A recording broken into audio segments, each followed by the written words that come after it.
We turn to Brazil, where even the Amazon rainforest looks like it's gotten a wax.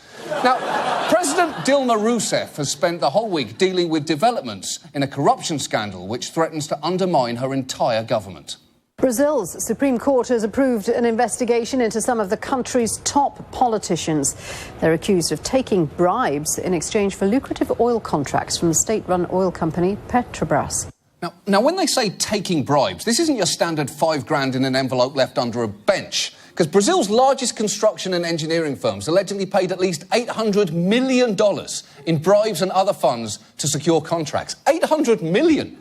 You'd need an amazing construction firm just to build a bench large enough to hide that bribe underneath. More than 30 members of Rousseff's ruling coalition are under investigation, so she took to the airwaves this week to try and calm people down. Você tem todo o direito de se... You have every right to get irritated and be worried, but I ask for patience and understanding because this situation is transitory. Is it? How is it transitory? Because unless you're about to flash the entire country with one of those memory-erasing sticks from Men in Black, I don't think people are going to forget about this. In fact, Brazilians weren't even listening to her speech for a pretty loud reason. Her critics had organized a kind of pot-banging protest, and I was in Sao Paulo, leaned out the window. It sounded like a football game. People were banging their pots, honking their horns. Fora!